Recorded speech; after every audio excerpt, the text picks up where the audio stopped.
This episode is brought to you by Whitaker Garage Doors, your one-stop shop for all things garage doors, proudly based in Peekskill, New York. Your home is a direct reflection of your personal style, and let's face it, your garage doors are the first thing people see when they pull up your driveway. Whether you're looking for the timeless charm of a classic carriage house door or the clean, sleek look of a basic wood finish, Whitaker Garage Doors offers traditional options for every taste and budget. I can personally vouch for their incredible service. When I had my own garage doors done, I was blown away by their timeliness, professionalism, and overall respect for their clients. Jonathan, Cassara, and their entire team are top-notch, and they really go the extra mile to ensure you're happy with the final result. So if you're in the market for a new garage door or need some repairs, give them a call or find them on Instagram at Whitaker_doors. Don't forget to tell them you're a friend of Dave's over at the No Snooze podcast. Whitaker Doors. You won't regret it. Now, back to the epi.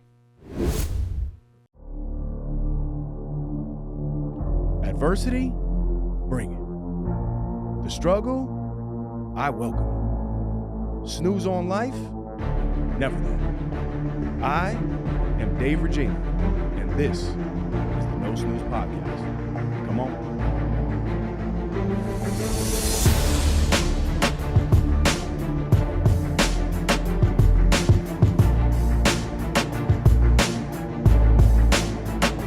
Welcome back, No Snooze Podcast, episode 251. As always, I'm in the booth. We got a phenomenal three today. We have Nick Nomenclature, Manente, Claudio the Voice, Valenzuela, and I am Dave the Body Regina. Nick Manente is a guy who embodies leadership in every sense of the word. Someone who doesn't talk about discipline, he simply lives it. Somebody who doesn't chase the spotlight, but makes everyone around him better. He is a doctor of physical therapy, co-owner of Caliber Concierge with his wife, one of the founding members of Action Cultivates Excellence, and one of the most consistent men I know. He spent over a decade specializing in neurological rehab at the highest level, and he brings that same precision, compassion, and presence into fatherhood, marriage, and business. And what I love most about Nick is that he's got no ego, no hesitation, just humility and leadership. And in my book, 30 Lessons to Lead, I shout him out in the lesson on teamwork for a reason, because he's pivotal to everything we're building. Today, we're talking about fatherhood, adversity, business, marriage, discipline, presence, and so much more. Nick, welcome to the podcast, my brother. Thank you, my guy. I can't tell you how humbled I am by just that introduction, bro. I mean, I'm not going to lie. That was a pretty good intro. That was phenomenal, bro. Thank you. Struggling for breath over here with all the caffeine and running up the stairs to be on time. But I'm so happy to have you here, man. I'm grateful to be here, dude. Welcome. Really, honestly. I really can't thank you enough, man. I would be remiss not to open up the episode with what nomenclature is. So I'll give you guys a little backstory here. Nick has he's got a phenomenal vocabulary in that neuro head of his over there. And sometimes he says things that to him are very normal. And then to the average person, we're like, what? I.e., for example, one time I'm talking to him, and I believe it was a group chat, and he said something along the lines of, I am so elated for you. And everyone was like, what is that, dude? So before the episode, Nick says something about nomenclature. So, Nick, what is nomenclature, my brother? Nomenclature is just like the terminology, right? So, you know what's funny? I that word came out of nowhere because I actually heard that word, and it stuck with me because I made a mistake at work one day. And the doctor said to me, he's like, oh, I think our nomenclature is different. Like in terms of like, I don't know, we were talking about range of motion or something regarding physical therapy. And I think I use that word now, so I know not to make that mistake again. It's like learning from, so it just became part of my natural vocabulary. And something so silly and so stupid, but you sound like a genius. You know, the one word that I can relate to that, somebody when I was younger, they mentioned the word behoove. And it's something that I'll never forget. And now I actually utilize behoove in my vocabulary, Sure. right? And that is like an example, I guess, of what you're talking about, where you hear it and then utilize it. Yeah. But I mean, elated and nomenclature, those are two words that I don't Elated. think are I told so in- many people that story, man. I was crying. I was like, yo, Dave, because he sent a video, just a follow up to that. Dave sent a video after that, like walking through the parking lot going, yo, hey, ladies to see you, my brother. What's going on? I was crying. I did do it to a Well random played, person. man. It was so good. That was good. So listen, man, I want to go all over with you today. But when you look at your life right now, you're a father, you're a husband, you're a clinician, an entrepreneur, leader in every sense of the word. Which identity has shaped you most and why? Oof, man. Right off the top, Right Nick. off, We're man. going You're right going deep, there. bro. You're going And you know deep. what I love about the fatherhood piece? We always used to be at dinners together. And you know, you would always step up and you would say, I'm a husband and I hope to be a father one day. And now that I get to witness you as a father, you're a phenomenal father. And it's something that I love, but it's a moment where I remember being like, wow, this dude is going to be a phenomenal father. And now here you are.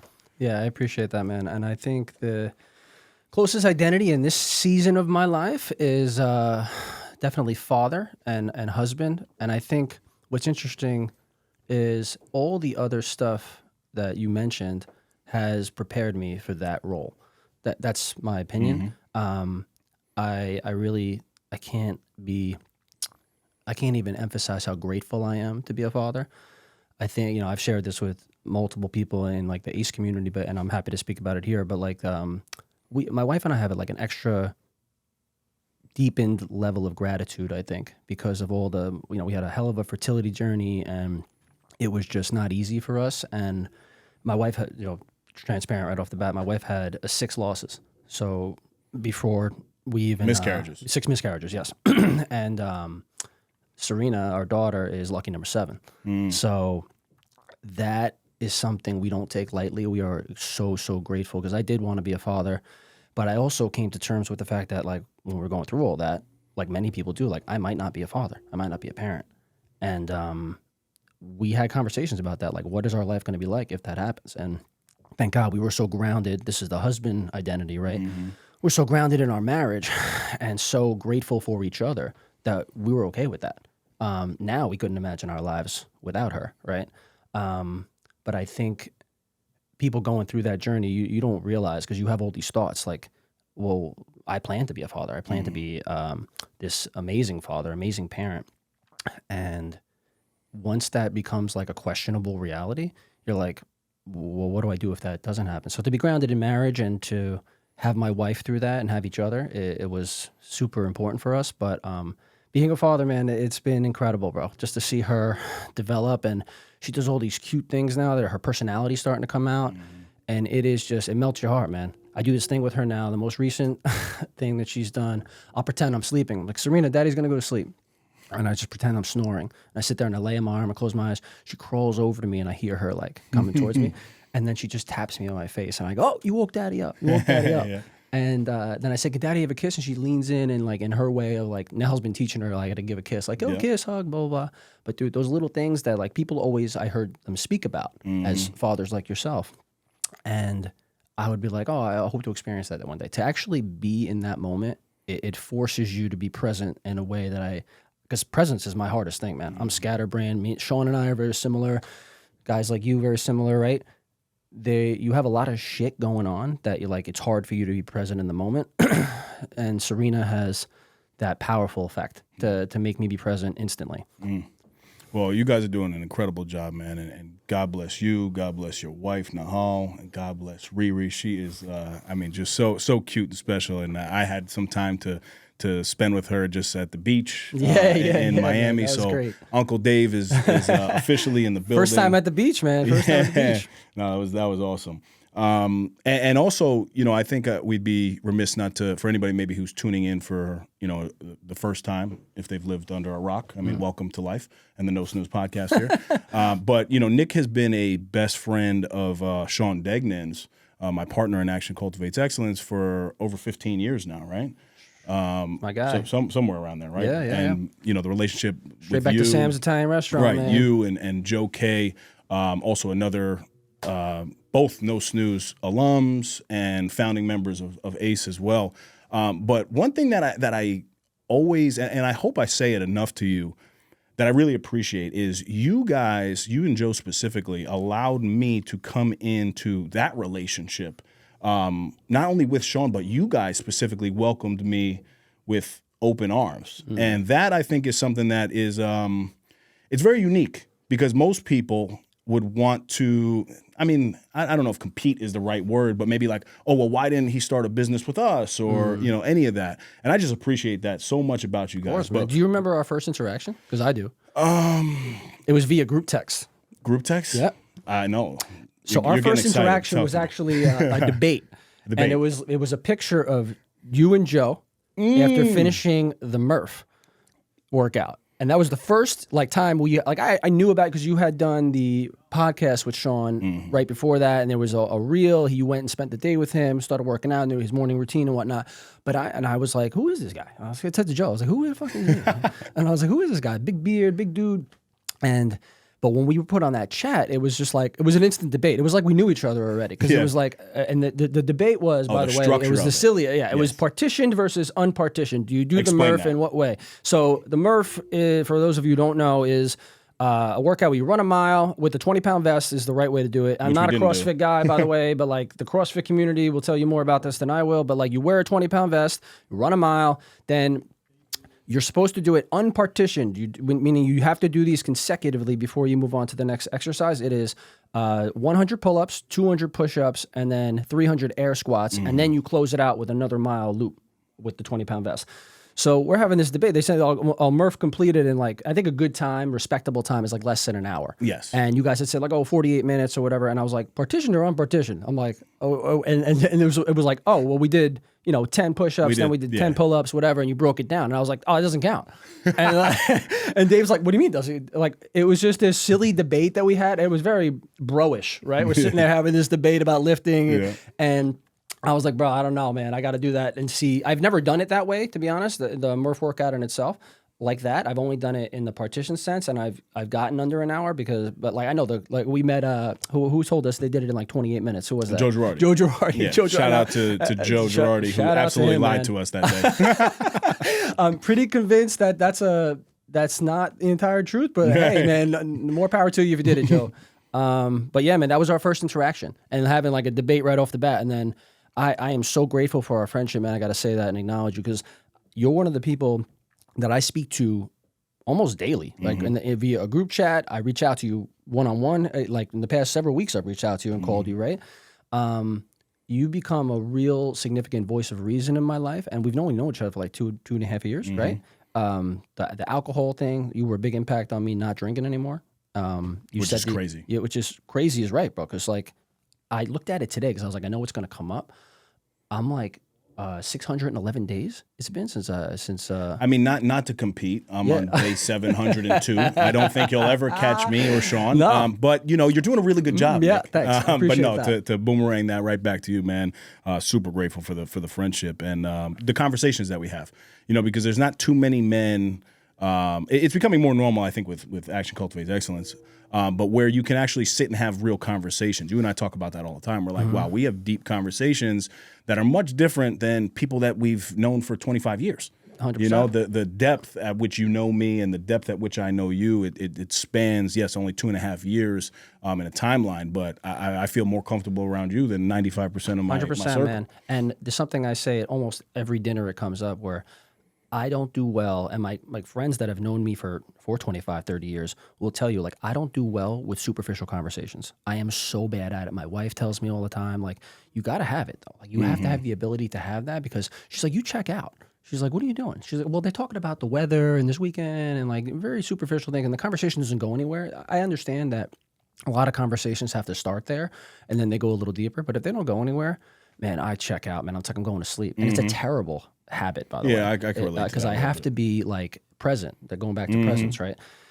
You have to respect that, and you're not going to go that deep with everybody, right? It's just how life is, right? It's just not going to have that every interaction you have is not going to be that way. Right. And I'm okay with that now. I'm starting to accept it. But I think that our conversations, a lot of the conversations that end up at those ACE dinners, but even when we go to dinner as we were when we were in Miami after Sean's wedding, went out that Sunday night, like the conversation flows differently when you have people that can get to that level, and it's just more enjoyable to me. It's how it's the conversations I like to surround myself with, and I just get a lot of benefit from it personally.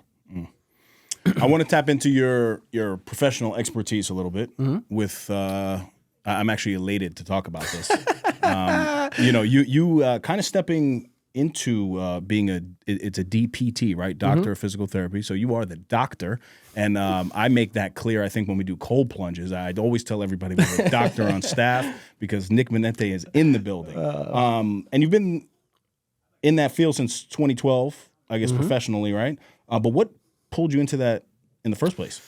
Martial arts, actually. So my friends will tell you I am like, when it comes to sports, bro, I'm not like I could play any sport arguably well, right? My friends would challenge me on that. But the only sport I really stuck with, would be martial arts, but not in the sports sense. I just got into that. I got my black belt in 2019, but I was started from a young age. I was like probably 13 years old, and I found this phenomenal system of it's Japanese jiu-jitsu. It was before like the Brazilian jiu-jitsu boom, where people became so passionate about that and it blew up in MMA and things like that. But Japanese, just really short without going off on a tangent, but Japanese and Brazilian, how are they different? Japanese is what like the samurai used to use in combat, like hand-to-hand combat, weapons, slashes, stabs, when their weapons broke, to learn how to fight hand-to-hand combat, street to self-defense, things like that. Versus Brazilian jiu-jitsu is more geared toward grappling. There's no weapons, there's no striking. But that made me have an interest in the human body in general. Like, why does this hurt? Why do these joint locks hurt? Why do these strikes hurt? And I was a business major at the time. And I was bored out of my mind. I was always like a decent student, but like a B student. But I was like falling asleep in class when I got to college. And I just said, like, I can't do this, man. I was like, and I got into, because of the martial arts, it kind of guided me towards shifting to exercise science. And then I ended up saying, like, oh, okay, what can I do with this? Because I wanted to be comfortable financially, and I wanted to help people. And it was either medical school or physical therapy school. When I basically looked up, I actually hurt my shoulder after training one day, and I had to go to physical therapy, and I was talking to the physical therapist, and I was saying, hey man, are you happy? And blah, blah, blah, just figuring shit out, And he said, yeah, I'm good, I'm comfortable, I make a good living and whatnot. And I was like, okay. And then I found myself just more interested in like the wellness, personal health, wellness, mobility, kinesiology, right? Study of human movement. And that just resonated with me more. So I looked at the curriculums for med school, PT school, and I went the PT school route. And then I fell into, after PT school sucks. It's 3 years. It's grueling. The first year is like really arduous, and you have to, they call it the weeding out year, because everybody, if you're going to fail out, it usually happens in the first year. Very arduous. It's super arduous. Now, I don't think that's a word that could be. That's a pretty good one. Yeah, CV, are you arduous in your dialect? But if you're going to fail out, it's like the first year, because all the science courses, the heavy neuro, the heavy anatomy, that you dissect the human body. So you're basically doing like a medical school level of, it's just because the doctorate is a level of education. You always joke about the doctor, but a doctorate is just a level of education. You get a doctorate in computer science, you can get a doctorate in physical therapy. And obviously the most common one is a medical doctor. It's what people like, that's why that title is so highly desirable, because people really want that title, and it's a thing of credibility as well, right? But man, I kind of fell into, I got this great job at a prestigious hospital in the city, and I spent 13 years there. My wife was there. I was there 12 years. My wife was there 13, so it's about 25 years combined. Intentionally not saying the name? No, Mount Sinai Hospital. I I love Mount Sinai. I didn't know if I could or couldn't, but yeah, Mount Sinai. Shout out to them. I had the most amazing career, man, with the most phenomenal colleagues, memories, patience. I mean, the patients taught me, I would not be the clinician I am today without that hospital, that institution, the people I met, and the patients above anything else, man. Because I ended up falling into, I specialized in spinal cord injury most of my career. And spinal cord injury, for those who don't know, it's just you have a giant highway from your brain to your muscles, right? So think of like I-95 from New York to Florida. You have an accident on the highway. traffic stops, right? And whether there's traffic coming this way or the other way, and there's that's a very oversimplified definition of it, but sometimes it affects your motor function, other times it affects sensory function, and with feeling and versus movement, right? So I fell into that being in rehab, and I just fell in love with it, man. It was so much more rewarding. When I first started, I was in orthopedics, and then knee replacements, hip replacements, things like that, like a lot of PTs commonly know how to do. It's more simplified. And then spinal cord injury is a very specific niche. You got to have knowledge of wheelchair, orthopedics, things like that. And then just teaching somebody how to walk again when that is an applicable goal and it's actually achievable. Bro, that is a powerful thing to experience, not only from the physical aspect of it, of getting someone to do that again, but just emotionally, you become somewhat like a psychologist, right? Like you act in that sense, because talk about vulnerability, and part of the ACE thing that we do is huge on vulnerability as men. You want to see people going through the most challenging, traumatic injuries of their life, go into a rehab unit where you have traumatic brain injury and spinal cord injury and like young kids, dude, people that have been shot, car accidents, things like that. You will be humbled so quickly at just and gratitude, like, because I'm grateful that I was able to help them. Because people would say to me, "Don't you leave sad, like depressed? Don't you leave work sad?" And I'm like, never, like absolutely never. And I would always say to them, I can't change what happened to them, whether it was a car accident, whether they were shot, like certain circumstances in life. But I'm one of the few people that can actually help them make their life better. And I'm always like a glass half full type of guy. But that's how I always flip the script, because it was true. It was 100% true. You can't change what happened. There's nothing. You got to control the controllables, right? There was nothing that I could do to prevent what happened to them. But from this moment, I can teach them, like, hey, you want to walk again? This is the first step. You got to learn how to use a wheelchair. And then coaching them through that. Like maybe that wasn't a goal. Maybe they couldn't do that anymore, and they came to terms with that and accepted it. Coaching them through that mentally. What's life going to be like at a wheelchair level?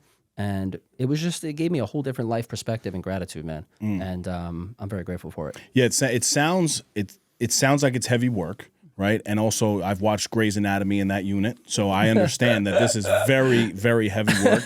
But as you were talking, and before you got to the word of gratitude, I know your personality, and I'm like, wow, like it kind of clicked for me. Like he must feel an enormous sense of gratitude seeing these injuries, one, realizing how healthy we are and everyone around us, but also the impact that you're going to have on these clients and hoping to bring them back to, full function and whatever happened to them. That's got to be very gratifying. And I think as men specifically, right, that just the concept of living a fulfilled life in anything that you do, that is probably the most fulfilling thing that anybody could do. 100%. And I think the magic is if that's at the top, right? Like being just grateful for people that, using people as an example that have these significant injuries, right? But that overflows to just people that are able-bodied and not injured at all, right? Because there's people that are just, we have like a hybrid business now where we have like a personal training and wellness branch of our business, and then we have the rehab portion of our business. And it overflows because people that are just grateful for being able to move and want to move better in whatever capacity that may be. Maybe they want to just gain strength. Maybe they want to gain range of motion. Maybe they just want to be able to move better overall, just as they age and into their 80s and 90s. We have a client that's 109 years old. Wow. 109 years old. Yeah. And we walk in, she's like, hey, I want to exercise. Let's go. And like exercise for her is very different than what exercise is for you and I, obviously, right? But it just gives you a different perspective entirely of what, like, how valuable movement is and how much we take for granted. You spoke about Mount Sinai a little bit, and there's a standard of personal excellence in my life that we talk about a lot that I always try to uphold. And I'm curious, you being in that that environment of excellence, right? That's one of the best in the world at just what it is that you're talking about in terms of that rehab unit that you were. Yep, I think they were just rated by right? U.S. News World and Report. They're like top 10, I right, believe, or right. top So 15. best in the world. I'm asking you from a leadership standpoint. What is it about that organization that you think puts them on that top 10 list? Is there anything, and this might not be something profound, right? Like it could just be something basic, but I'm curious, you were on the inside for 9 years, you said, with them? I was with them for about 12 years. Oh, 12 years, okay. Being there for 12 years, like what did you notice about that standard of excellence within that organization? That's a good question. I would say that the people at that institution, well, it's funny. There's two parts to that, right? I think the empathy is one part because every clinician, for the most part there that I worked with, I think empathy plays a huge role in leadership. You actually talk about this in your book. I think that when you're at a level of an institution of that standard, the clinical piece you can teach, right? That's all teachable. I can teach you skills. I can teach you knowledge from a textbook. But when you have the ability to connect with people and take care of them in that aspect as well, if you understand patients, I think that is a very unique skill to an institution because communication and empathy are a huge problem systemically at other locations. I think Sinai does an excellent job at that specifically. And I also think it comes down to precision. There's in every institution, there's like the bureaucracies of certain things, but overall, as a standard, it is the standard of excellence for the and I've seen many institutions because there's something called a model system. It's a big accreditation in the rehab world for institutions such as Mount Sinai. Mount Sinai is a model system for spinal cord injury, brain injury, stroke. And you have this meeting nationally where you meet all the model systems at one location. So I've been to the one in Chicago, Shirley Ryan Ability Lab, Spalding in Boston. There's different institutions that also, hold these high standards of excellence. And what they all have in common is everything is about precision for a specific patient population.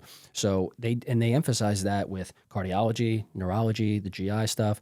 Like any patient population, they operate for that population at the highest level.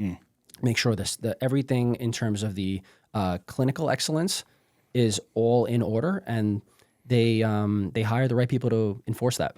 You mentioned before that you never leave work upset or sad. And there was a specific time that I remember that you did. Okay. And I hope you're comfortable talking about it. If not, we can obviously skip it. Where you witnessed something very traumatic with an older lady. And that was a moment that and that kind of, I think, speaks to the friendship that we all have, especially, between Sean, Joe, you, and myself. You had put in the group chat something along the lines of like, hey, is anybody available to speak for a couple minutes? Yeah. So if you wouldn't mind, I guess, walking us through that story. So that was a very unique situation. That happened recently this year in May, where there was a woman I worked with for 10 years. I ended up, in the beginning, I was working with her for hip replacements, and then she asked me to be her personal trainer, come on in that role. So I ended up doing so. So I became very close to her and her husband. Worked with her husband as well. Her husband passed. Established this very long-term relationship with this amazing woman. Unfortunately, saw her cognitive decline along that. She was 87 years old. And this wasn't actually at the hospital. This is when, in our private practice now, Caliber Concierge, I was working with her in her home, and I happened to work with her son as well. So I happened to schedule them so that I was seeing her son in the gym, and she was to be seen next after me. I see them for like an hour each, right? And I'm in the gym with her son, and the doorman comes in, and he's like, "Hey, man, your mom, she's choking." So we run upstairs. They're like, the ambulance is on the way, or whatever. And the son's like, "Hey, he's pretty relatively calm." He's like, "You have medical training, right? CPR." I was like, "Yeah, of course." So I walk. I didn't expect it to be. Like, she's choked before, and again, her cognitive decline allowed her to. Unfortunately, she had a little bit of bad judgment in terms of like consuming certain types of food. She wasn't aware of if she can choke on something and whatnot. So it's happened in the past, but she was able to just cough it up, and that was it. And the two aides were with her. There was a nurse. There was a caregiver. And I walk in, and she's face down on the floor, unconscious. So I flip her over. They're on the phone with 911. 911 guy's like, "Do you know CPR?" I'm like, "Yeah." I start giving her CPR. Nothing. And EMS shows up. They took over. And it happened to be her birthday. Oh, yeah. That was she's 87 years old, her birthday. And then I remember, like, unfortunately, she passed. They worked on her for like a half an hour. They were doing everything. They intubated her. They were giving her CPR. For like 30 minutes. And I asked the fireman was there. I said, "Listen," this is I've never. So you're trained and certified in CPR as a physical therapist. Most PTs are. And usually at a hospital, there's someone that's much more qualified to do it because they've done it. Nurses do it a lot more than PTs do. doctors obviously if somebody calls a code in a hospital, they all respond and they run in like an army, and like you're the last person to if you do it if it's needed. So I hadn't done it many times. It's not something I wanted to do, but like my instructor in jiu-jitsu is a paramedic, and he's like, yo, it's weird. You got to crack the ribs. So like, and it's true 100%. When you give CPR, you're supposed to do that. It's the correct way of doing it. Like that's how you make enough compression. Now, often on a woman who's 100 pounds soaking wet, and you're 180 pounds, you're gonna break their ribs, unfortunately. But I remember feeling that like rib crack, and I was like, oh, this is horrible, man. But I was just doing it. I acted. And later on, after she passed, her son came up to me and he goes, man, I'm so, obviously, he's like, I'm very hurt. He's like, but I can't thank you enough, man. He's like, you didn't even hesitate. He goes, you ran in there like Batman. And that was the phrase he used. It made me laugh in the moment. But I was like, at first I was fine. Because in the moment, you're putting on that, you got to be, it's time, bro. You're the guy they're looking for to try to help, right?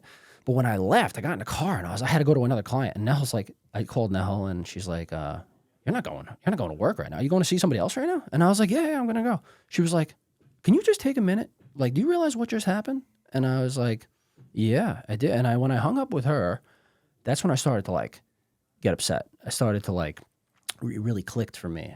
I've known this woman for over 10 years and her husband.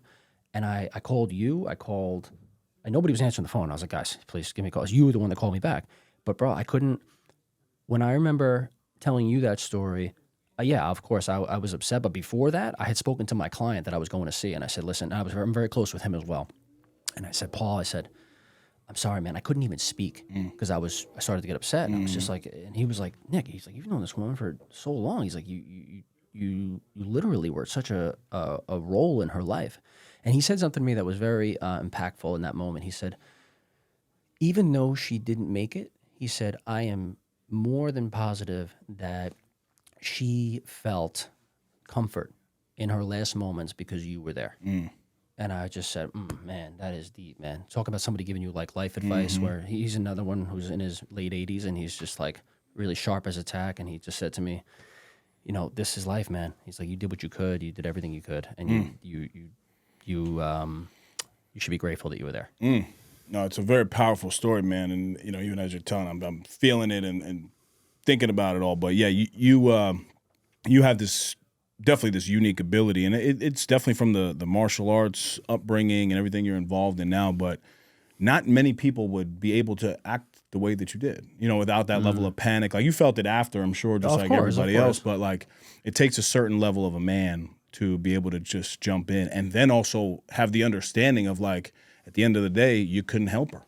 Yeah. Like that is so, it's tough, but if anybody, goes through that, man, I would want you by my side in that moment too. Yeah, appreciate you, man. Just for being able to jump in. But yeah, man, thank you so much for sharing that. Of course. All right, now I'm gonna humble you a little bit, man. You're a doctor, but before that, you worked at Sam's restaurant in Dobbs Ferry, right? Yes, sir. With the whole crew, Sean and Joe and all that in hospitality. What leadership lessons I think I'd like to know were you able to bring from that experience, in hospitality to obviously what you're doing there? Because I look at the blend of everything. Like even me as a caddy, as a caterer, doing all the jobs, those odd jobs that I did back then, definitely helped the man that I am today. 100%. What would you say are some highlights, I guess, from those years? And how important was it for you to be working at an early age? That's a phenomenal question, man. And I have to say something crazy first about that institution. The only reason I worked there is because of a man named Jack Degnan. Sean's father. My dad was going to Sam's for like ever.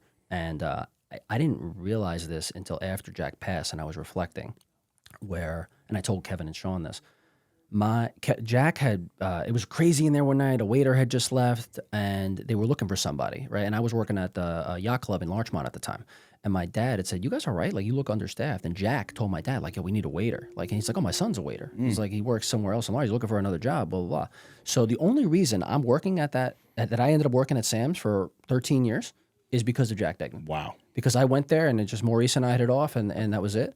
And so if you look back, let's take it a step further. Jack is the only reason I am friends with Sean, Kevin, Joe K, and now you. Take that. That's deep, bro. That is. So in terms of like lessons learned from that establishment, man, we had a crew. We had such a phenomenal crew, man. We laughed all day. Work was just enjoyable. We fought. But we communicated in such a genuine, loving way with each other as a staff that we became so close, man. That's why Sean and I and Joe and I are friends to this day, and Kevin too. And but in terms of leadership, man, I learned how to communicate with people. I learned how I wanted to be treated. I learned how to treat people. When customers were upset, I learned about conflict resolution. When I was in college when I was working there at one point, and I had just applied to grad school that day. And I was big on remembering names. I was always good with names, and I always made it a point to remember somebody's name, especially customers. Especially customers. I would always repeat it in my head, and I made it a point. And because now I'm pretty good with names because I've been doing it for so long.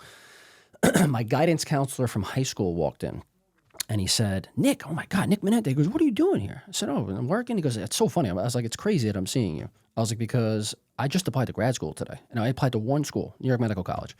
So he goes, "Where'd you apply?" Well, I'm telling him, and he was with his significant other and another couple, and he said to me, "New York Medical College." He goes, "Wow." He goes, "I got to introduce you to I think her name was Miriam." And he goes, "Miriam," he goes, "You just applied to New York Medical College." And I was like, "Oh, what do you do there?" And she's like, "Oh, I work in the public health, school of public health," she said, which was physical therapy, school of public health. So I didn't put it together or whatever.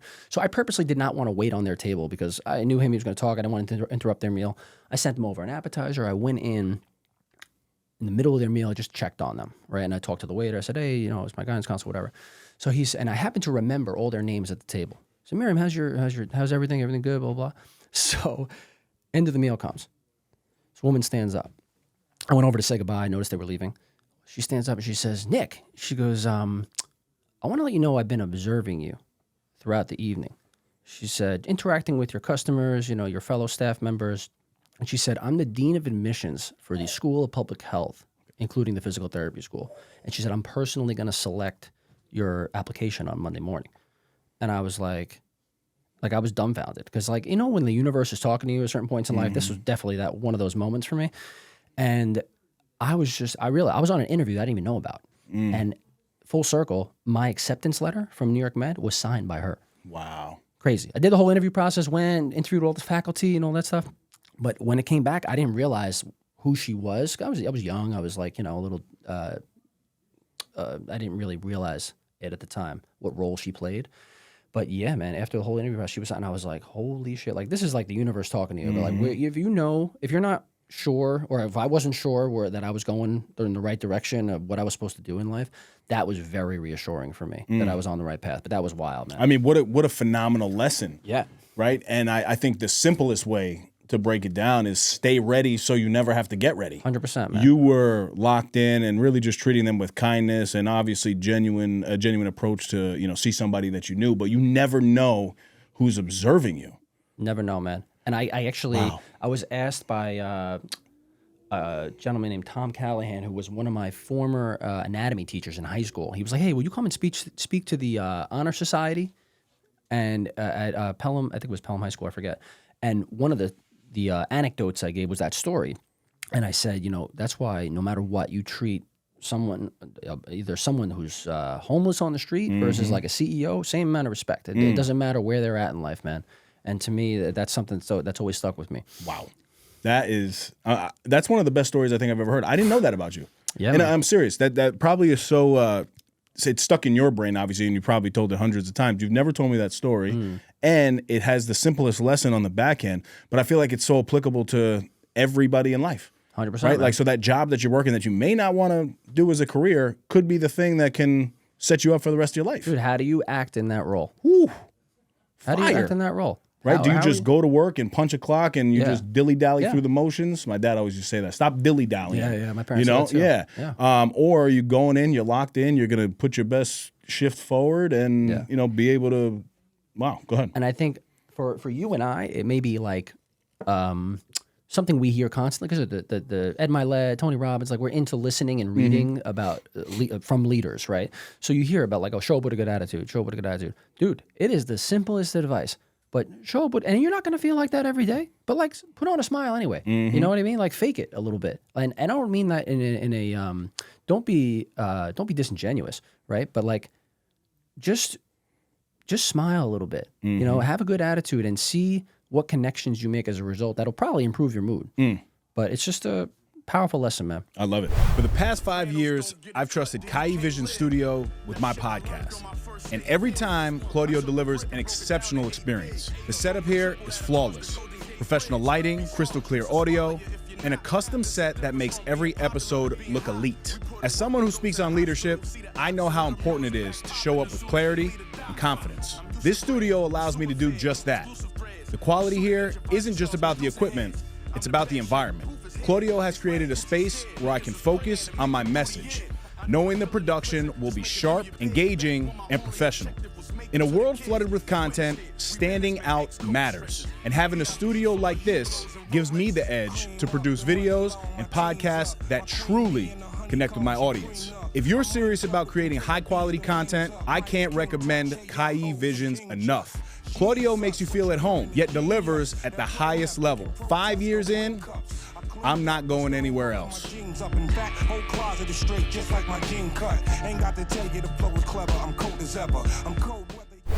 Now I'm going to shift you into your marriage with your beautiful queen, Nahal. Right? And, you know, you guys have been through a journey. You kind of gave us a little bit. What are some of the things that I guess you now know to be true in a relationship that will last? Right? Because, you know my situation and divorced in a very healthy relationship now with Katie. And I see certain things now that, you know, I don't think I was even ready for back then, but I love picking individuals' brains who have the relationship that I now do have, but always aspire for. And I'd love to learn a little bit. So what are some things? So first off, my wife is the most resilient and brilliant woman I have ever met.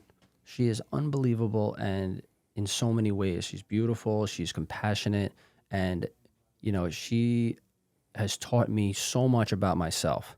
And she's the person that can check me instantly, and nobody else really can do that. But in terms of a marriage, man, the ability to communicate, our level of communication is unmatched. Like there is nothing that I can't tell her. There's nothing she can't tell me. There is... Even when things aren't the best? Yeah. Yeah. Like how do you walk us through that part? Like, how do you guys communicate when, like... Because something I think a lot of couples struggle with. Yeah. You always have one individual that maybe wants to speak now, then maybe one individual who wants to take some time. So talk about how you guys deal with the communication during, like, uncomfortable situations. So I'm the fixer. Right, like I hate when shit marinates. Like I like problems to be addressed head on, like a lot of other shit that we same way in life, right? And I don't like things to like fester. So like I gotta sometimes take a step back and pump the brakes. But she'll tell me like, listen, you not now. Give me a few minutes. But the thing is about my wife is that she's not gonna we don't fight like we'll bicker here and there, and if like it gets to the point where it's like something more significant, we take it. Doesn't last for days, it lasts for 20 minutes, and then we sit down, we're like, okay, like she's usually right, and I will say that publicly, she is usually right, and I don't say that of like, you know, I say it without ego, like I'm right sometimes, but like I tend to do things that a little impulsive. I'm scatterbrained sometimes. I don't think when there's a lot of shit going on, I tend to bounce around instead of just focusing and being present in the moment. And and like a lot of shit we fight about is like, you know, like things that you have mentioned, like being on your phone too much and like just be present. She makes me be present. So when I realize, like, for example, in that example, like that she's correct, I'll humbly say like, hey, you know what? I'm wrong. I apologize. And I think in terms of going back to like general couples, when they have these arguments, can you actually say that? Are you afraid to be wrong? I'm not. I don't give a shit. I don't care what it is. If I'm wrong, I want to have a conversation about it as to why, and you'll learn from it. So you can apply that to life, but you can apply it in your relationship too. Like if I'm right, she has this thing where she's like, I don't say sorry. Sorry is bullshit. She said, action. She's like, this is what I mean. She checks you. She goes, change your action. Don't just tell me you're sorry. And I think that goes both ways. We hold each other accountable in that sense. But that's just a lesson that we both learned. I talked about the resilience piece. Man, if there is a way to prove that women are more resilient than men, and the emotions that they experience, it lies. Childbirth. Childbirth, dude. Fertility medicine and obstetrics, the two areas of medicine. The what? Obstetrics. Obstetrics. So, that's obstetrics an exercise. is a field of medicine. Okay. That I am not an expert in. Are you an obstetrician? Wow. Obstetrician. But Obstetrician? I am not an obstetrician, and I will not pretend to be. But like, if you see any aspect of that, bro, it'll humble you to the point where you realize, What is like, that? the obstetric, OBGYN, OB-GYN, gynecology, obstetrics, like. Why we got so many words for this? Vag doctor. That's the medical profession, man. I didn't make up the name. Yes, a vagina. I mean, let's just call it what it is. But there's, when you see that and you witness that, especially the fertility aspect of things, man, IVF, the injections, the emotional piece, like there are so many things involved in just that like as a husband, like I said, I'm a fixer. How do you fix that? Like if you're struggling and you're in, and just to be transparent, we didn't have any issues getting pregnant. We had issues with the maintaining the pregnancy, right? So having the egg last. Yeah, Like, a 'cause the viable egg- pregnancy. right. Like a pregnancy was not viable. Often. Yep. We wouldn't hear a heartbeat, and first time we found out she was pregnant Scary. was on her honeymoon, and which was like picture perfect, right? Like you finish your wedding, you go to your honeymoon, we find out she's pregnant on the honeymoon in Italy, like, and then we come back and we go to the 3-month appointment, never expecting, like, and there's no heartbeat. Wow. And it's like, man, like that can't be right. Like, what do you mean? Go get in the test, blah, blah, blah. And it was heart-wrenching, man. And then it kept happening. And my point in saying all this, bringing it back to your question, is when you see someone, my wife in this case, being saying, hey, let's do it again. Let's do it again. And then like, not right away, like saying, hey, I don't know if I can do this. And then, hey, let's do it again. You want to talk about resilience? You want to talk about just being, and being able to talk about that?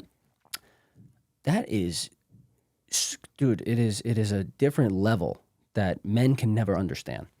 And so, I've spoken to a handful of guys that, and I encourage people, like, if you reach out to me, man, if you're going through this, like, I am more than willing to speak to you, especially because as a man, it's like, especially if you're like, want to fix shit, you can't fix it. There's nothing you can fix. You got to keep going through the motions. And what do you do? Just be supportive, right? You said something in your book, and I remember I wrote down the page. It's page 74, and it was, sometimes presence is more powerful than solutions. And I was like, holy sh! Because that's the classic example right there. Because you can't do anything but not say something stupid, and just be present. You have to just be there. You have to just take it on the chin. Like if they're frustrated and they're taking it out on you. And I wasn't always good at this. I'm not trying to paint myself as a good Samaritan here. It took me that was a huge learning experience in our marriage, and it brought us so much closer together. Like we were already tight. Obviously, we had a strong, solid foundation built on friendship, and then when we got married, it just got like bonded, right? But going through that together, man, I mean, it's just, there's nothing. We're unbreakable, absolutely unbreakable. And I love being around men who talk about their wives and their significant others the way that you talk about Nahal. Me too. And I've been transparent with individuals who have not always done that it's something that I don't really appreciate, just because, especially in a public setting, you know what I mean? Like, you want to protect that. And I mean, I can speak on Joe, on yourself, on Sean, on Claudio, all guys in my direct circle that speak so highly of the woman that they're with, which is very important to me these days, which is something I never would have looked at. Sure. But it's funny how when you hold that level of importance, like for me, I've attracted that into my life because now I'm living that way. Yeah. When you spoke about the presence in the book, and I remember writing that, and then I actually did a recent interview where I was expanding on that thought in presence, because I think presence is pivotal in parenting, in relationships, in business. But now there's also two types of presence, right? You could be present and impatient, or present and patient. Sure. Now, I got to a level of present and impatient, and you think that because you're there, it's enough. If you really want to get good and you really want to show a deep level of compassion and understanding, can you be present and patient 100%. during difficult times, which is something that you are able to do, which is something that I struggle with. And then the other thing I struggle with is when you were saying, do you have the ability to basically say like, you know what, you're right. I don't have that ability in the moment. I swear. I process after and then I'm able to do it. But one of my biggest downfalls is I am a fighter, bro. And then I happen to have a queen who's also Kung Fu Panda out here that wants to fight as well. Shout out to Katie. She wants to fight as well. So we find ourselves, in these predicaments where it's like, all right, you gonna back down or I'm gonna back down? And then like, eventually I have to be the soft one. And I'm like, all right, babe, like let's wrap it up here. Because you have to decide as a man, like, do you want to allow this to escalate? Yeah. And you know what's worse? Yeah, I'm sorry, go ahead. No, go ahead. Do you know what the worst part about it for guys like you and I, and we spoke about this at length, is, what's the matter? Come on, Mr. Do Hard Things. Leader. Oh, you're tired? Come on, Mr. Leader. Yeah. I came home and I was like one of those days where it was like 7 to 8 type of day, 7 a.m., 8 p.m., whatever. So I get in and like, she just finished cooking for Serena. She's cleaning up the house or whatever. And we had to do like something regarding work, but it wasn't like necessary, but it would have made the next day easier. So I said, like, can we just do this tomorrow? Let's just chill. Let's just get on the couch, whatever. Just relax a little bit. She's like, oh, is it hard? Not fair, Are you tired? Yes. Come on, Mr. Leader. Come on, Mr. Do Hard Things. So it does backfire. It's a great mentality to have, but it backfires hard. I agree. I want to touch a little bit about running a business with your significant other. And obviously you've spoken on, being in a big organization, one of the top 10 in the world, and now you've created your own concierge service in regards to physical therapy, which is a dope concept. Give me the best part about working with your significant other and then the most challenging part. Whew.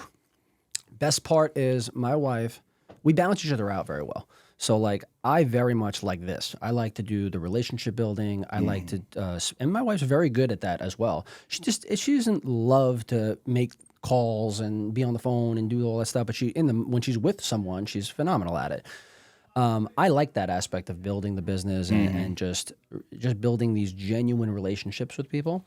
And Nell's thing is she is so organized, and I'm organized to a point, but I am very disorganized in other ways. She does some Harry Potter shit on Microsoft Excel. Like it's crazy, bro. Like she can do some straight wizardry on that. And I just don't understand. Like when I watch her do it, I'm just like, I have no idea what you did. And she's like, what do you mean you don't know? She's going between tabs and formulas and all this shit. And I'm just like, just slow down. If you want to teach me, but otherwise just do it. And then I'm fine with that. So we balance each other out in that sense because she's so good at that. And I'm good at this part or at least I've developed the skill in that sense. And the relationships are continuing to build. So I think the best part is when you have that balance and you know each other's strengths and weaknesses and you're able to acknowledge that in one another. The worst part is like you're working, talking about work all the time. Right. Like at dinner, we've talked about it. Like, what'd you do with this client today? And how's she doing? How's they doing? I think the hardest part is it's a part of your life, right? And setting that boundary, which we're getting much better at, because I used to answer every text instantly, every call. And while there's a huge benefit in that, because the client sees like, oh, Nick answers me right away. But you're also setting the expectation of like, Nick's going to answer me right away. Right. And when it's like 7 o'clock at night, trying to put your daughter down, like, and I'm over here answering a text message. She's like, is that really that important? And she checks me, and she's 100% right. And she says, is that you have to answer them right now versus like, what's the difference between now and 30 minutes? And this is how the conversation goes. Like, do you think it's going to be a negative if you answer them in 30 minutes versus answering them now? And the answer is no. Right. It does. But she walks you through that process. Yeah, 100%. Makes you think about it out loud. She'll say, like, just take a moment for a second. Like, we're putting Serena to bed. Now, this is maybe it's happened after Serena went to bed. She goes, do you think it was necessary to, like, answer them in that moment? And in me, I'm like, you're right. It doesn't. Powerful. But, like, I sit there and it's like, it's just a lesson because it's a lesson in presence again. Because I sit there and, like, my impulse is, I got to answer them right away. Because that's the level of customer service that we strive to provide. Right. And that's the concierge model. And some of the people we work with are expecting that. Other people are not. They're very much more chill and laid back. But some people, you're paying for a service. You want to be reaching out to, if you have a serious injury and you want that, that guiding light, that guiding word at 8 p.m. on a Friday, you're answering the call, the text, whatever it is. But yeah, taking that and putting it to the side and saying like, hey, this is family time. This is the boundary you're setting right now, and it's important. But it's always a part of your life in some regard. Yep. So I think that's the negative aspect of it. On that same point, you touched on it a little bit. The concierge service, and specifically who Nick works with, very high net individuals, right? Ultra high net, people with a lot of money, for a lack of Nomenclature. nomenclature. There you go. What gave you guys the confidence to go after that level of clientele? And this is a selfish question, obviously, even for me, in terms of like what we're trying to do in scalability, right? With Action Cultivates Excellence. Like, I'm curious about that because there's got to be some level of like, would this person, why should this person hire me? And you have, I guess, perfected, and along with your wife, the process of like eliminating any of that self-doubt and relying on the skill set, I guess, that you guys have, knowing that you are, some of the best in the world at what you guys do, going after that high net client. Yep. That's a great question. I will say that we are, I say this so humbly, man, like, and purely, I am such a believer in authenticity. And that's because I really, at one point in my life, in my personal life, I was not. And I think now that's the standard. I have to be authentic 100% of the time. That's something that is a standard I will not negotiate, right? You take that standard and apply it to our business. Those clientele kind of just came to us naturally. They found us. And they found us through the connections that we've built, saying like, hey, they provide value. Nick and Nahal provide value in what they do. They are the best at what they do. And I say that in the most humble way. The only reason we are so good at what we do in the neurological rehab world, from spinal cord injury to brain injury to stroke, my wife is the best clinician I have ever met in treating a brain injury or a stroke. And I don't say that just as her husband. Her former colleagues, many of them, will say the exact same thing. So I just say that with a completely, it's so that the bias is aside. And when you have that reputation, we work with people that are just middle-class people as well, like anybody, run-of-the-mill, you and me, that just want a physical therapist either to treat them for an injury or to be their personal trainer. But then when you have a severe injury and you want to know who is the best in their field, and, this person used to work at one of the best institutions in New York City, okay, like that's good on their resume, right?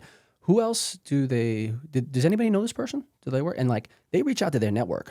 Ultra high net worth people do not rely on Instagram. They don't rely on stuff like that's not a huge part of our business, social media, as you know, because they keep people like us close to the chest, right? And they're very private people.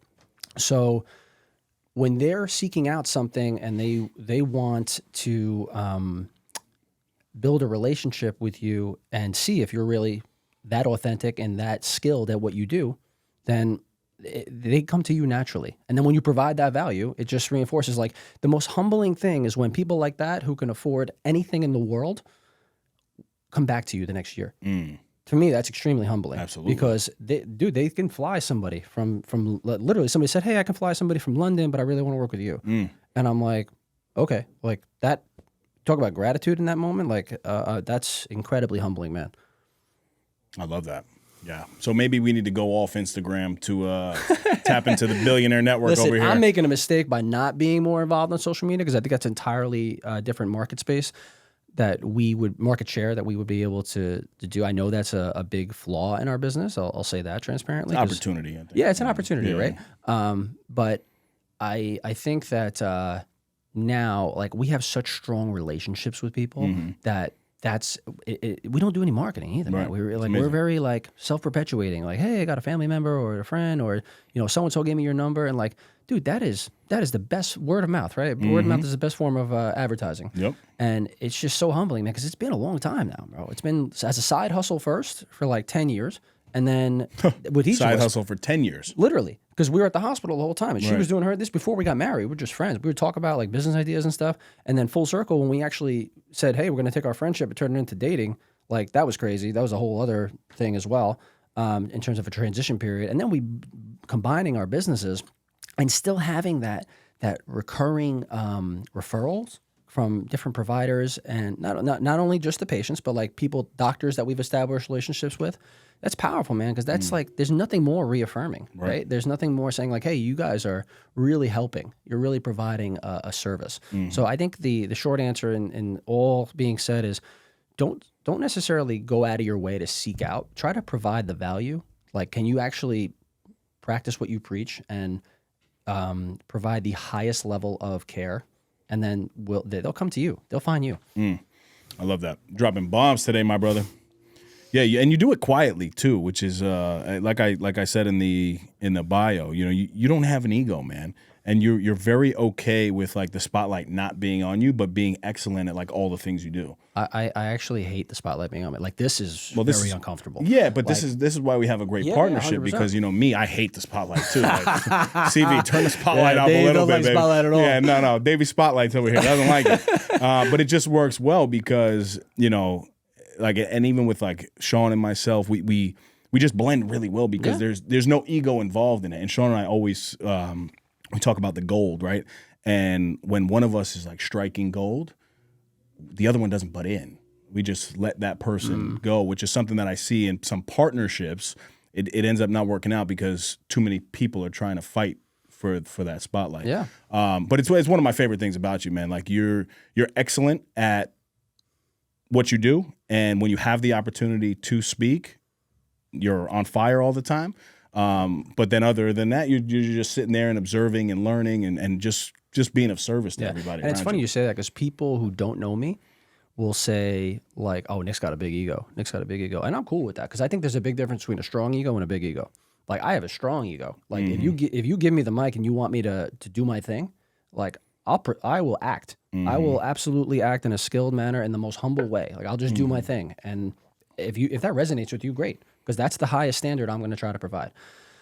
But in terms of a big ego, bro, I will be the most, and this comes from the martial arts, because like, you will get humbled real quick on the mat if you like. You try to step to a black belt when you're like in an intermediate rank, thinking like, you know, you're big shit. That he will put you on your ass so fast, bro, and like the first thing you learn how to do is fall, and that's why. And I think that that's why, like, I try to do whatever I can. Don't get me wrong. Like, everybody has a point where when you're feeling good about yourself, you got to like get somebody to check you, right? Because hopefully you have those moments in life where you're achieving such success in that moment that you're feeling good, man. You're feeling confident. But I think it's important to stay humble and have people in your circle that can humble you and say like, yo, man, you got to take it down a notch. But I also think you're about that life in every aspect. You are a man of discipline. You're a man of consistency, and I want you to talk about that a little bit, because you know you're in phenomenal shape, as obviously everybody can see if you're on the YouTube. Not as big as me, but you're certainly in great shape. You're definitely strong. You're certainly more mobile. But I think I have bigger arms, bigger chest. No, I'm just joking. But your habits and routines, man. You're a special dude. You know, like, you literally eat in your car. You meal prep on Sundays. You follow the macros. Like, talk to us about like your habits, routines, and all that, because people think like they know, but they really don't know. Like, he's out here eating probably cold chicken and all the time, a humongous bowl of yogurt. Every day. Talk to us about that. Yeah, man. And like, listen, full transparency, I was never like, dude, my diet used to be, Sundays was like legendary. Sundays used to be Chinese food and Italian, like in that, not necessarily in that order. Like lunch and dinner though, those I'd switch it up. Like, I used to call them Chinese Sundays. That was it. And I used to have a bottle of wine and hang out, and like, that was my Sunday routine every Sunday. And now, man, like, you know what's funny? And this is, I don't think this is a coincidence. When I left the hospital and I was on my entrepreneurial journey, full swing, like now I'm in it. It's no longer a side hustle. Like, this is what you do. That aligned very similar to when ACE started to, that was around the first summit, right? So I don't think that's a coincidence by any means, because that's when I started macros, right? I started working with a coach at the time because I needed a big refresher. I was in the exercise science space for a long time, but I forgot a lot of shit. So I worked with a coach. I got on track. I remembered like the macro thing, and I was like, okay, like this is, I'm still doing this shit. And don't get me wrong, I don't do it for like some guys do it because they want to do bodybuilding or the NPC stuff. Like, they want to do the aesthetic competitions. Like, that's not my goal. I want to look good and feel good and move well, right? And be the example for our clients. And this is going to trigger a lot of people, man. if you are a trainer or a therapist and you are not in shape and you don't practice what you preach, that's a really bad look, man. And I think that may sound obvious to guys like you and I, but like people get offended by that. They're like, because I see trainers in the gym and they're obviously overweight. Clients whisper to me, they're like, Nick, I got to tell you something. If you looked like that guy, I wouldn't work out with you. And I'm like, I laugh it off because it's not to offend anybody, but it's the truth. How are you going to be in that role? Space. That's like going to a cardiologist. He's telling you to stop smoking. He's got Newports in his pocket. You know, like it's not a good look, man. And but my routines, it's just every morning I have a thing where I get up. I have to have a cup of coffee. The coffee pots are usually already done from the night before, and it's already brewed. I pour myself a coffee. Full, like a Keurig, or you're doing like a pot of coffee? I have the Ember mug. Nehel got me the Ember mug. Have you seen that? Oh, that heats it up. It's like a chargeable mug, so it sets it to the temperature, whatever. Gotcha. I pour myself a cup of coffee. I go wash my face, brush my teeth, do my bathroom routine. Come out, the coffee's at the right temperature. I start reading. I read articles, I read books, I switch it up. That's like usually a 60 to 90-minute block. Wow. Of reading. Of just every day for an hour. Every day. Claudio, I struggle with 10 pages, my brother. Every day, man. Wow. I love to read. And people say to me, like, yo, you're reading at 4 o'clock in the morning? Like, how are you not going to sleep? And I'm like, that is my most peaceful, favorite time of the day, man. Wow. Because I get up, I'm solo, Nehel's still sleeping most of the time. Serena's still sleeping now. Like now I've been doing this before she was born. Now she's kind of become part of that routine because she'll start waking up around like 6:30, and I'm like, I either have worked out usually already in that. Like if I get up at 4:30, if it's 5:30, I try to get into the garage. I do a garage gym workout, and it could be kettlebells, but it's always geared around strength training, except for like 1 or 2 days a week where I'm running in conjunction with that, right? And I'll just do some cardio or whatever. But then I'm in dad mode for the morning until I have my first client. I got to leave. The nanny comes. We're blessed to have her. And Nehel leaves for work around 6:45 every day. So she's got but I have my morning time with Serena. And then I get home late. So Nehel's home like usually around 4 or 5. And then I get home around 7. So I'll just get home in time just to put her to bed. Special though. Bro, that has become a part of my routine because I value it so much now. Like I love, like if I get home later when Nehel has to put her to bed, I get really pissed. I get really upset. I'll go in just to kiss her goodnight, even if she's sleeping. I'll risk waking her up because putting her down is something special, man. It's just like it's become part of that dad role that I really have enjoyed the most. You'll enjoy this. I read something that's so important. They say 10 minutes of intentional time from a father is probably the most important piece of a child's day. And not to take away from the mother by any means, but typically in a standard household, mom, will pick up the child from school and be there for hours and hours and hours, but is doing other things, obviously, as they have to maintain the home. But they say 10 minutes of intentional time, whether that is a father or a mother, obviously it could be the same thing. But it's as important, if not more important, than hours spent with your child. And I think you can relate to that and understand. 100%, man. And it could be anything, bro. It could be just her playing and we're just having a good time. Yep. And I'm just watching her, making her laugh. Or I tell you what we do a lot is she is literally just observing us working out. And that's Nehel too, because Nehel's a beast in the gym when it comes to kettlebells and trap bar deadlifts and things like that. And even if it's cold, we'll bundle her up, put her in the stroller, and she's bundled up and just watching us and having fun with a toy in the stroller. And dude, I think that I'm a very big believer that it has such a strong influence on them. Absolutely. Seeing that, especially as she grows and we get her own little toy barbell set and she starts like trying to mimic the movements, I strongly believe that will have a very large impact on her mentally and physically. And it's just become such a part of like our identity, right? We're just taking it full circle in terms of being physically fit. I just think and not drinking, like living a healthy lifestyle, it just has become such a part of our identity, and it has had a huge impact on me personally because obviously it's part of our business to be in shape and set the example and whatnot. But I feel better. I like not only moving, but I joke around like you too, bro. Like you used to need WD-40. Oh, before, I think I still need a little bit of it. I need a little, but maybe WD-20 now. Talking to Pat, you did your mobility program, like you stick to it. Like we were in Pat's class last weekend, bro, and I was like, yo, this dude can actually do like that world's greatest stretch. Like you can get in that. Before, bro, you were like groaning and moaning and whatever. But it's a testament to you, man. Like that's huge. But like when you're actually living that as part of your routine and it's non-negotiable, everybody has an off day. But if you zoom out and you're like, hey, 28 out of 30 days this month, I did what I was supposed to do, and that when you zoom out over the course of the whole year, that's where people get so hooked on like, oh my God, I gotta do everything perfect. I can't miss a day. And that's where they fall off, especially if they're beginners. Yes. But like if you just make it a part of your lifestyle and say, hey, I'm somebody that works out. I'm somebody that eats right. And the meal prepping thing you commented on, I do eat in my car constantly. You conveniently left out the awkward amount of yogurt that you eat on a daily basis. I got hooked on Greek yogurt when I was doing the coaching thing, and it's the easiest thing for me because we use that Too Good brand of yogurt, and we buy the big, large pints of yogurt. We fill them with blueberries, and we measure all this out. Like I'll weigh 500 grams of yogurt every morning. 500 grams sounds like a lot. I mean, so it's like 3 servings of yogurt. It's an abundance, 3 servings. 3 servings of yogurt-ish. And there's a lot of protein in that. It's a bowl this big, bro. But it's like 40, 50 grams of protein Protein bomb, absolutely. But it's an awkward amount of yogurt that any normal person would have to go to the bathroom after consuming. No, man, it's delicious, too. It's got berries, almond butter, and I literally take that with me. I take my other 2 meals because we cook in bulk every Sunday, like you mentioned, like turkey or chicken and rice. And to be very clear, my wife has the biggest impact on why I live this way now, because I was never the early morning workout guy. You rewind before we started dating, she was the early morning workout person. She hooked up with our brother Soji, and she's been working out with him for years.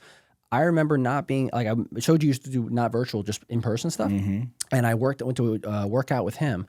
And I almost threw up, dude. Like I was like not pushing myself to that level. And she was like in phenomenal shape, right? And I think she got me in the habit of not only working out that hard, but just getting into that morning routine of making sure you get it over with instead of doing it later. And now it's just become a part of who we are. And you eat cold food in the car, correct? Cold food, man. It's cold. I mean, room temperature. But discipline, man. Like a lot of people are not doing that, bro. Like, but you just see it as it's fuel for the day, it's fuel. Right? You're not working, or you're not eating for taste at that time. I'm sure you guys make it taste good. Yeah. But for you, it's more about like you want to be fueled for the day properly, and the way to do that, the convenient way to do that, is just kind of eating in your car. 100%. And I think it's no coincidence the success that you guys have in business correlates to the successful habits that you guys have. I think that's a great point. I will say that people say, "Hey, you don't enjoy pizza." Like you don't eat pizza, you don't enjoy palatable food. That's just really not the healthiest thing in the world. Yeah, we do. But it's all in balance. If 80 to 90% of the time you're eating clean and your macros are dialed in, then you can enjoy the other 20%. That's where the discipline point comes in. People want to just I had Halo Top ice cream last night. I was crushing it on the couch with her a little bit, but I didn't eat the whole pint. I was just enjoying myself. But it's all measured out, and people are like, "Oh, I can't do that. I can't do that." You don't have to do that. You don't have to weigh your food, but you can make better choices and prioritizing protein and making sure you're getting 10,000 steps a day. Like the simple little things that are in the fitness culture that can be just absorbed by the average person. It's just something you got to make the decision to say, "This is what I do." Phenomenal conversation, my brother. As we come to an end here, I got 2 questions for you. What's one, I guess, adverse moment in your life, right? A moment of adversity that most people don't know about you, and how did it shape the person you are today? Sure. 2015, I woke up at 2:00 in the morning to somebody pounding on my door saying, "Fire, fire." And I was like, I was living in an apartment building at the time. I was like, "There's no fire." I was like, "This is an apartment building." And I opened the door, all the smoke started coming in. So I grabbed my shit. I grabbed my money, my keys, and I thought I grabbed my phone. I didn't.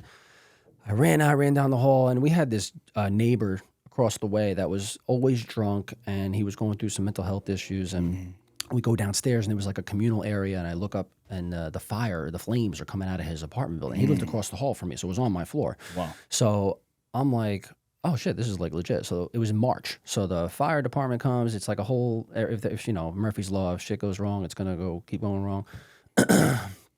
They run the water from the fire hydrant next to the building. It's frozen. They try to run that. So they couldn't have access to water. So the fire is spreading. Long story short, 6th floor building. It was on the 5th floor was where the fire started. It was an old school building. There was no fire stops. So the fire went up, kept spreading and spreading. The 6th floor ended up being completely incinerated. My unit and the other unit next to me were the only structurally intact units left on the 5th floor. So all my shit was gone from soot damage and a lot of that. So you can't wash and dry clean that shit. So you had to start over at that. So a lot, everything. Yeah. I mean, I fortunately talking about like real quick story about like full circle, universal, like everything happens for a reason type of shit. I had a client at the time that was owned like 10 hotels. He said he was getting off a plane when I was calling him to cancel the session because I said, hey, I had this fire, blah, blah, blah. He said, his wife answered the phone. He said, oh, he's on a plane, blah, blah. He calls me back. He says, I just got off the plane. He goes, you had a fire in your building? I said, yeah, I don't know. I was still figuring shit out, like what's going on. He sends me a guy. He's like, listen, tomorrow somebody's going to show up. Just be there. I said, oh, okay. I was like, this is some weird shit. I was like, okay. And I had no idea what was going on, bro. Like you couldn't have access to the building. I had to get access from a fireman. Like it was crazy. Long story short, I go up and I'm like, oh, I'll get my stuff dry cleaned. I'll fix I'm like 27, 26. I had no idea about like that you couldn't just clean this shit and the smell comes out. So I'm stuffing stuff. And so this guy comes up in a suit. He walked up 5 flights of stairs in a suit, right? Comes upstairs and he goes, what are you doing? He goes, I'm so-and-so, I don't know who you know, but like, he's important to my boss and he told me to come here. And like, but it turns out this guy was an insurance adjuster. And I didn't know anything about insurance. I knew how to file a claim, blah, blah, blah. He ended up working with my insurance company to just figure shit out. They sent me an Excel spreadsheet to like fill things out, monetize everything from like a fork to your furniture to try to like max out your policy, right? This guy he sent 3 people in there. They did everything. They monetized everything from like the furniture to my silverware, the wine. It was crazy, bro. So, and when I was packing shit up, he's like, what are you doing? And I was like, well, I'm trying to get this stuff dry cleaned. He's like, you gotta like, I was like, there's stuff in my car too. He goes down, gets the stuff out of my car, carries it back up the stairs. He goes, your insurance company has to see this stuff, right? Wow. So whatever, long story short, he ended up helping out. I had to work with the insurance company or whatever, but my patient had said to me, yeah, I work with this. Fires happen in my hotel all the time. He's like, this is what we do. Don't worry about it. He'll take care of everything for you. So that was like a lesson in terms of like, your network, your connection, just being able to give back to you in that way. But long story short, I had to move out for like 2 years. Wow. And it was just, I lived in Eastchester and it ended up being like the silver lining is that I moved back and I had a brand new apartment. And we ended up, Nehal and I started dating shortly after that. And we ended up it was a blessing, an uncomfortable lesson in like for 2 years of like, holy shit, like this actually happened. But I remember right after the fire, I was with a friend at a bar and they were like, I don't think it's hit you yet. Like people started trying to do like a GoFundMe and trying to like, very overwhelmingly generous, like just trying to like help me out. Right. And I had said, yeah, man, it's just stuff. Like at the end of the day, it's just stuff. Like it's just nothing. Like thank God I didn't die. Like, I'm grateful for that. Talk about gratitude in the moment. And the people above me, like I said, that floor was incinerated, right? They lost their apartments. They lost all their shit. Like I was able to salvage some things. Like, I had not my furniture and stuff like that, but I was able to get like small little things that were more important to me that I didn't want to lose, right? Social security shit, like things like that, important documents. But yeah, man, that was a important like life event that taught me a lot about just gratitude, right? Like I lost a lot of shit, but at the same time I gained more. I had a brand new apartment in 2 years and I was in a different phase of my life and it just taught me a lot about the insurance world and learning how to navigate all that. I love that perspective, man. It's important. Perspective is very important. And I felt a very small level of that yesterday, actually, ironic. I had $2,000 worth of books delivered to my house. Of 30 Lessons to Lead, people who have placed orders and events that are coming up in December. And it was snowing and raining yesterday. And they decided to deliver it in the snow and the rain. God. And my books have water all over them. Oh, my God. Yeah. And, it's funky because 50 of them are completely damaged right off the top. But I'm waiting to see like when these other ones dry out because there was moisture that got in. And I'm worried that like, the pages are going to be like crinkly and all that Takes stuff. away from the quality of the material. But my daughter happened to be with me and I had to be very strategic about my response in that moment. So together we opened all 14 packages and we prayed before we opened it. God, please let these books be salvageable. Let them be okay. And she was finding the light when we were finding books that were not soaking wet. And again, it's just stuff at the end of the day. And I'm sure that there's policies in place. I sent an email out, but certain people are going to have to wait, obviously, for the books. Sure. And it could always be worse. But it was a very small moment where typically in the past, I would have spazzed out. Because I'm like, what kind of UPS driver would leave this knowing that like it's raining and snowing like this? Yeah, for sure. But man, that's a great story. All right, final question, man. When it's all said and done, what's the message? What's the legacy and the impact that you want to leave behind specifically for those who love you? For your daughter, your wife, your family, your friends? It's a deep question, man. I want people to say, like, first and foremost, Nick was a phenomenal husband. He was a phenomenal and present father. Above anything else, all the other shit doesn't matter. Like, if it, do I want the, financially be comfortable and successful and all that other stuff? Of course. But at the end of the day, man, I want my daughter to want to come home for Christmas, to be with Nahal and I. I want, if we have more, God willing, if we have more children, I want them to be able to say, like, hey, I can't wait to go home. Like, to me, that is more important than anything else. Like, I'm very big on financial education and financial just knowledge and just making sure you're stable, right? Because I was from the Bronx, so we just didn't have, financial education was absent. Education was absent in my my household in terms of just, just swipe a credit card or whatever, right? That is such an important part to me, but I'm realizing more, especially now with a daughter, that, yeah, of course it's important, but that is not what will bring you joy. And I think going back to what we were talking about earlier of like having the perspective of working with some of the wealthiest people in the world, I've seen what real wealth is, and I'm humbled by that, and I'm grateful for that perspective. Like, some people will never get to see like a billionaire's household or people that are worth, hundreds of millions of dollars. And when you look at what they have, like they have a nice house and nice cars, nice stuff and planes and things like that, it doesn't mean anything, man. It means nothing, because like without the family and loved ones, they would give all that money up for just to save what they have in a family way. That would be the first thing they would give up, is their money and all the shit they have. So I think all that other shit doesn't matter, man. I don't, you don't need staff and cars and watches and things like that. You just need right now, I need my wife, my daughter, my family, my loved ones, because I keep my circle very close. Like, I keep it very small. Those that are closest to me, they know that, and like not everybody has access to me, and I make that intentional. If I am able to build a relationship with someone that I see that there's reciprocity, right?